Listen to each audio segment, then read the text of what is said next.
پھر دوبارہ اپنی آواز میں سرگوشی دی، چھٹی دے دے طاہر۔ اس کی نظریں میرے ہی چہرے پر جمی تھی، اب وہ انتہائی حیران کن مجھے دیکھ رہا تھا۔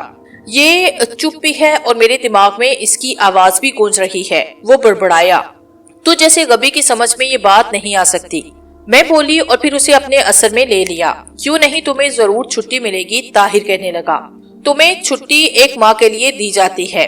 طاہر نے ایک فرد اٹھا کر اس میں چھٹی کا اندراج کیا۔ اس وقت میں بول اٹھی، اجازت ہے حضور۔ اس نے ہاتھ اٹھا کر ہمیں جانے کی اجازت دی۔ اب سے پہلے میں نے طاہر کی بددماغی اور سخت گیری کے بارے میں سنا ہی سنا تھا، مجھے خود اس کا تجربہ نہ ہوا تھا۔ جو آدم ساتھ اپنے اعتراض جتانے کے لیے بلا وجہ دوسروں پر سختی کرتے ہیں، طاہر بھی انہوں میں سے تھا۔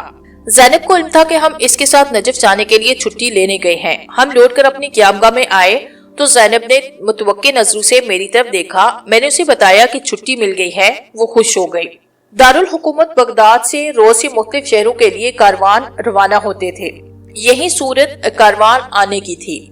زیادہ تر کارواں محلہ کر کے بڑے بازار سے روانہ ہوتے۔ میرے ہما پر عارض ایک کارواں کے میر سے معاملہ طے کرایا۔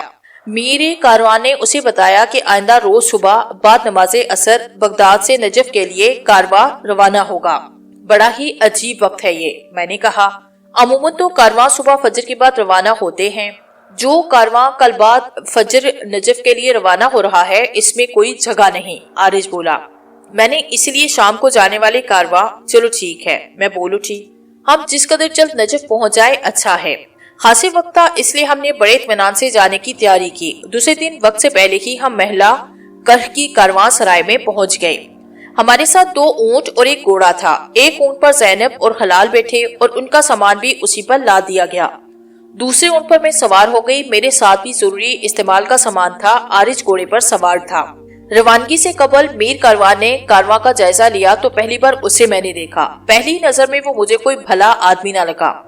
آدم زادیاں ہوں کہ جن زادیاں، ان میں صفت ہوتی ہے کہ وہ صنف مخالف کی نظروں کو بھانپ لیں۔ وقتی طور پر میں نے یہ سوچ کر اس خیال کو جھٹک دیا کہ وہ برا ہو یا بھلا، مجھے کیا، میرا کیا بگاڑ لے گا۔ عارض سے بھی میں نے اسی سبب کچھ نہ کہا۔ آخرکار وہ کارواں بغداد سے نجف کے لیے روانہ ہوا۔ شہری آبادی سے نکل کر کچھ دیر صحرا میں سفر کرنے کے بعد اندھیرا پھیلنے لگا۔ میر کارواں کے حکم پر کارواں روک دیا گیا۔ کارواں کی دوبارہ روانگی اب صبح سے پہلے ممکن نہ تھی۔ رات کا کھانا کھانے کے بعد ہم اپنے خیمے میں بستروں پر دراز تھے۔ پھر جانے کب ہماری آنکھ کھل گئی۔ سوتے سوتے اچانک مجھے شدید بو محسوس ہوئی اور پھر میرا ذہن تاریکیوں میں ڈوبتا چلا گیا۔ میں کچھ بھی سمجھ نہ پائی کہ میرے ساتھ کیا ہوا ہے۔ آنکھ کھلی تو عارض کے گھبرائے ہوئے چہرے پر میری نظر پڑی۔ خیمے کے اندر جلنے والے چراغ کی روح خرچن کی دھیمی تھی، مگر اتنی دھیمی نہ تھی کہ کچھ دکھائی نہ دے۔ زینب اور اس کا بیٹا ہلال اپنے بستر پر بے خبر سو رہے تھے۔ تو خیریت سے تو ہے، لیکن تو کیسے جاگ گیا؟ میں نے قدرے پست آواز میں عارض سے دریافت کیا تاکہ زینب یا اس کا بیٹا بیدار نہ ہو جائے۔ میرے آہستہ بولنے کو عارض نے محسوس کیا اور کہنے لگا، اے دینار، بہتر یہ ہے کہ ہم کچھ دیر کے لیے اپنے انسانی قالبوں سے باہر آئیں۔ اس طرح کسی کو ہماری آوازیں بھی سنائی نہ دیں گی اور ہم خیمے سے باہر بھی جا سکیں گے۔ عارض کا مشورہ میں نے فوراً قبول کیا۔ کچھ دیر پہلے مجھ پر جو کیفیت گزری تھی، میں اس کی حقیقت جاننا چاہتی تھی۔ معلوم نہیں کیوں مجھے یقین سا تھا کہ عارض پیش آنے والے واقعے سے بے خبر نہ ہوگا۔ اس یقین کی وجہ شاید عارض کی بیداری تھی۔ سوتے سوتے اچانک شدید بدبو محسوس ہونا اور پھر ذہن تاریکیوں میں ڈوب جانا واقعی غیر معمولی واقعہ تھا۔ اس کی بظاہر کوئی وجہ سمجھ میں نہ آئی۔ اپنے انسانی پیکر سے نکل کر اسے میں نے گہری نیند سلایا۔ عارض نے بھی میری تقلید کی۔ وہ قافلہ صحرا میں جہاں پراؤ ڈالے ہوئے تھا، ہم اسے تقریباً 1 فرسخ دور ریت کے ایک ٹیلے کے نیچے اتر گئے۔ یہاں ہم سکون سے بات کر سکیں گے، عارض نے کہا۔ ہاں، میں بولی۔ اے عارض، پہلے تجھ سے جاگنے کی وجہ پوچھی تھی۔ شدید قسم کی بدبو اور گھٹن سے میری آنکھ کھل گئی، عارض بتانے لگا۔ آنکھ کھلتے ہی میرے سارے وجود میں سنسنی سی دوڑ گئی۔ میں نے ایک ایسا ہی منظر دیکھا، پھر اس سے پہلے کہ میں اپنی جگہ سے حرکت کر سکتا، ایک عفریت کو تجھ پر جھپتے دیکھا۔ شاید وہ بو اسی عفریت کے وجود کی تھی۔ اس سے پتہ چلتا ہے کہ وہ کوئی کافر عفریت ہوگا۔ وہ عفریت جیسے ہی تیرے قریب پہنچا، تجھے بستر سے اٹھانے کے لیے جھکا، ایک دم اس کی گرد شعلے بڑک اٹھے اور وہ اسی عالم میں خیمے سے نکل گیا۔ میں نے ہمت کی اور خیمے سے باہر آیا تو اس عفریت کو شعلوں میں گرا دیکھا۔ وہ فضا میں بلند ہوتا جا رہا تھا، یہاں تک کہ وہ میری نظروں سے اوجھل ہو گیا۔ میں خیمے میں واپس آیا تو گھبرایا ہوا تھا۔ جو کچھ میں نے دیکھا میرے لیے حیران کن ہی تھا۔ یہ دیکھنے کی خاطر کہ تو کس حال میں ہے، میں اب تیرے قریب پہنچا تو تجھے آنکھیں کھولتے دیکھا۔ اے عارج، اس میں تعجب کی کوئی بات نہیں۔ عارج کی پوری بات سن کر میں بولی، دراصل تو اگر غور کرے تو کم و بیش یہ وہی قصہ ہے جو ہم اپنے بڑوں کی زبانی بچپن سے سنتے آئے ہیں۔ وہی رات کا وقت، وہی صحرا، وہی آوارہ عفریت۔ ہمارے بڑے ہمیں رات کے وقت صحرا میں نکلنے سے منع کرتے تھے کہ وہاں عفریت گھومتے ہیں جو اٹھا کر لے جاتے ہیں۔ اس واقعے میں فرق صرف یہ ہے کہ ایک عفریت اپنی دانس میں ایک آدم زادی کو اٹھا کر لے جانا چاہتا تھا۔ یقیناً اسے گمان نہ ہوگا کہ اس انسانی کالم میں کچھ جن زادی ہوگی۔ وہ بے خبری میں ایک حادثے کا شکار ہوا۔ میرے گرد قائم نادیدہ حصار کی ضد میں آ کر وہ غیر متوقع صورتحال سے دوچار ہوا۔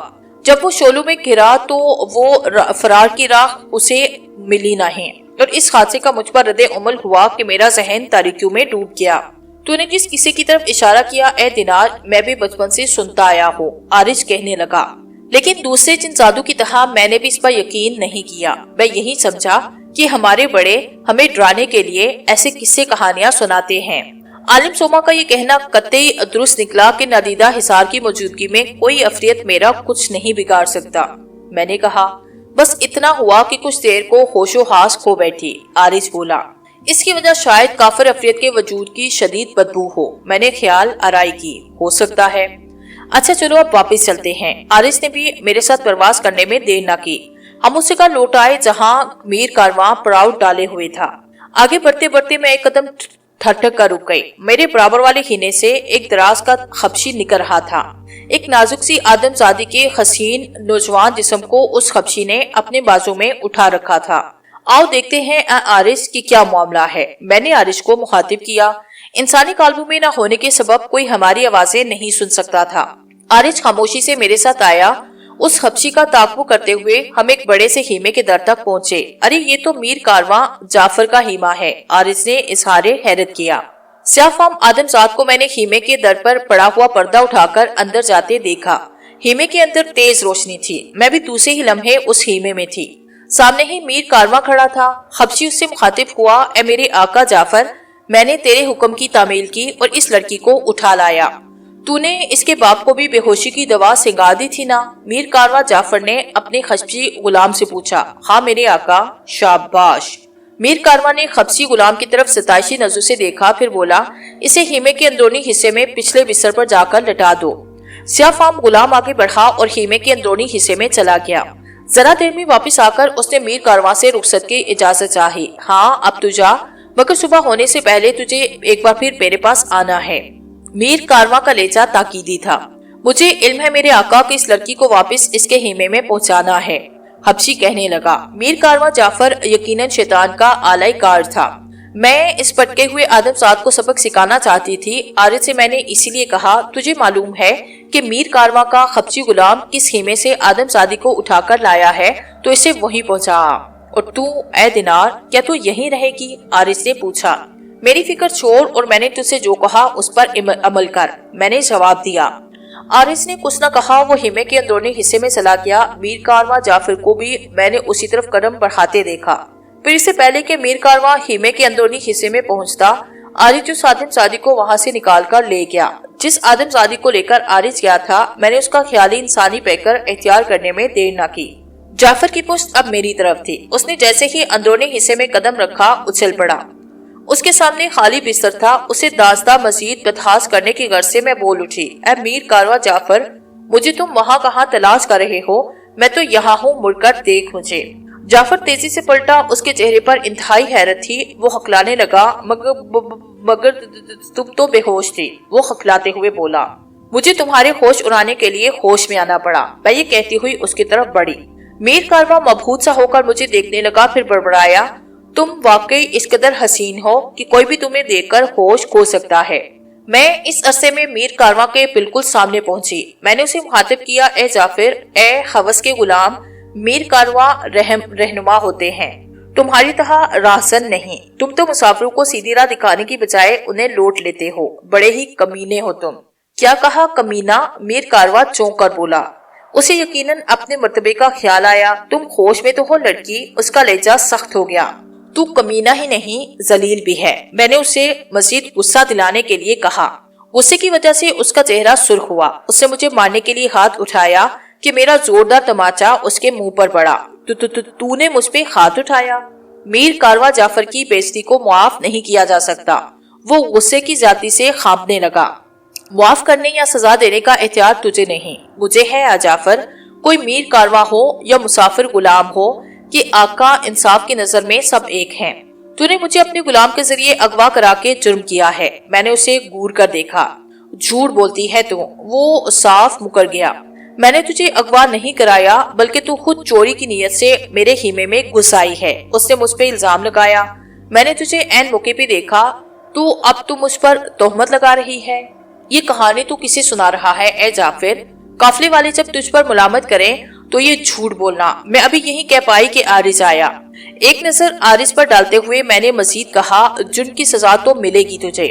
تو کون ہوتی ہے مجھے سزا دینے والی؟ میں ابھی تجھے بتاتا ہوں. جعفر یہ کہتے ہوئے ایک طرف جھپٹا. میں نے وہاں چمڑے کا ایک کوڑا پڑا ہوا دیکھا. جعفر نے اسے اٹھایا تو میں نے کہا، تو نے یہ اچھا کیا اے جعفر کہ اپنی سزا خود تجویز کر لی. اب یہی کوڑا تجھے تیرے جسم کی سخت جگہ پر پڑے گا. میں چلتی ہوں. ان الفاظ کے ساتھ ہی میں نے خیالی انسانی پہ کر تڑپ کیا. دوسرے ہی لمحے میں نے جعفر کے ہاتھ سے چمڑے کا کوڑا چھین لیا. اچانک مجھے اپنی آنکھوں سے غائب ہوتے دیکھ کر جعفر کے چہرے پر خوف کے آثار نظر آنے لگے. بظاہر اب وہ خیمے میں اکیلا تھا. اسی وقت کوڑا حرکت میں آیا. یقیناً جعفر کو یہی دکھائی دیا ہوگا کہ کوڑا خود بخود اس پر برس رہا ہے. نتیجہ یہ ہوا کہ خوفزدہ ہو کر چیخنے لگا. اس کے خبشی غلام اور دیگر ملازمین کا خیمہ برابر والے ہی تھا. میر کارواں کے خیمے سے اس کی چیخو پکار سن کر وہ لوگ بھی وہیں آ گئے. ان آدم زادوں کے لیے وہ انتہائی حیرتناک منظر تھا. میں کیونکہ ان کی نظروں سے اوجھل تھی اس لیے انہیں صرف چمڑے کا کوڑا ہی میر کارواں پر برستا نظر آ رہا تھا. پھر انہی میں سے ایک آدم زاد نے ایسا شوشہ چھوڑا جو حقیقت پر مبنی تھا. لگتا ہے میر کارواں کے خیمے میں جنات گھس آئے ہیں. عارض نے بھی غالباً خطرہ محسوس کیا اور مجھ سے مخاطب ہوا، اے دینار اب یہاں سے نکل چل. چمڑے کا کوڑا میں نے میر کارواں جعفر کے قریب پھینکا. اسی وقت میری نگاہ جعفر کے حبشی غلام پر پڑی. وہ کھران سی نظروں سے ادھر ادھر تک رہا تھا. شاید حبشی کو اس لڑکی کی تلاش تھی جسے وہ اپنے آقا کے لیے اغوا کر کے لایا تھا. صورتحال ایسی تھی کہ وہ اپنے آقا سے کچھ نہیں پوچھ سکتا. ہوس کی اس غلام آدم زاد جعفر کے لیے اتنی سزا کافی تھی. چیخو پکار کی وجہ سے میر کارواں کے ملازم ہی نہیں دیگر اہل کعبہ بھی جاگ اٹھے. ان سبھی کا رخ میر کارواں کے خیمے کی طرف تھا. وہ غالباً حقیقت حال جانا چاہتے تھے. میں نے ان میں ایک بریش خطرناک آدم زاد کو بھی دیکھا. اس کی پیشانی پر سجدے کا نشان تھا. آدم زادوں کے درمیان رہ کر اب مجھے یہ اندازہ ہو ہی گیا تھا کہ کس وجہ قطع اور کس خلیے کے آدم زاد عموماً ہم جنات کے لیے خطرناک ہوتے ہیں. وہ اس قسم کی آدم زادوں سے دور ہی رہتی تھی. تو نے اس آدم زاد کو دیکھا اے عارض؟ میں نے عارض سے کہا. وہ بارش جو ابھی میر کارواں کے خیمے میں گیا ہے. ہاں دیکھا. تو نے میر کارواں کی ملازمین میں سے کسی کی زبانی یہ الفاظ تو سن لیے ہوں گے کہ خیمے میں جنات گھس آئے ہیں. اگر کسی نے پھر یہ ذکر چھیڑا تو ہمارے لیے بارش آدم زاد کی طرف سے ختمہ ہو سکتا ہے. جو کچھ ان آدم زادوں نے اپنی آنکھوں سے دیکھا اسے دیکھ کر اور کیا نتیجہ نکلتا ہے؟ عارض نے کہا. چمڑے کا کوڑا خود بخود کس طرح حرکت میں آ سکتا ہے؟ اس سے یہی ظاہر ہوتا ہے کہ کوئی نظر نہ آنے والا وجود اس کوڑے کو حرکت دے رہا ہے. یہ حیران کن بات ایسی نہیں جسے وہ آدم زاد نظر انداز کریں. تو نے پہلے نکل چلنے کو کہا تھا. میں بولی. اب تو ہی رکنے کو کہہ رہا ہے مگر یہاں رکنے سے کیا حاصل؟ خیمے کے اندر چلتے ہیں. ہم اندر پہنچے تو وہاں موجود افراد میں سے کسی نے اس بارش خطرناک آدم زاد کو پہچانا اور کہنے لگا بابا یاسر آ گئے ہیں. اب فکر کی کوئی بات نہیں. اس دوران میں میر کارواں جعفر اپنے خیمے کے اندرونی حصے میں باہر آیا. اس کے چہرے پر وحشت برس رہی تھی. لوگوں نے یاسر کو میر کارواں تک پہنچنے کے لیے راستہ دیا. جعفر کے ہی ایک غلام نے یاسر کا اسے تعارف کروایا. یاسر بابا ہے حضور، اللہ کے ایک نیک اور برگزیدہ بندے ہیں. کہو اے امیر کارواں تم پر کیا گزری؟ میں تمہاری زبانی پیش آنے والے واقعے کے بارے میں جاننا چاہتا ہوں. کچھ دیر خاموش رہنے کے بعد اس نے سہمی ہوئی آواز میں کہا، میں خیمے کے اندرونی حصے میں سو رہا تھا کہ مجھے خوفزدہ کر دینے والی ایک آواز سنائی دی. میں اٹھ کر بیٹھ گیا. میرے کارواں جعفر من گڑت کہانی سنا رہا تھا. ظاہر ہے وہ یہ کیسے بتاتا کہ اس نے اپنے حبشی غلام کے ذریعے قافلے کی ایک لڑکی کو اغوا کروایا. وہ اپنی بات جاری رکھتے ہوئے مزید بولا، خیمے کے اندر ہی زمین پر ایک طرف چمڑے کا کوڑا پڑا تھا. اچانک خود بخود اپنی جگہ سے بلند ہوا اور مجھ پر برسنے لگا.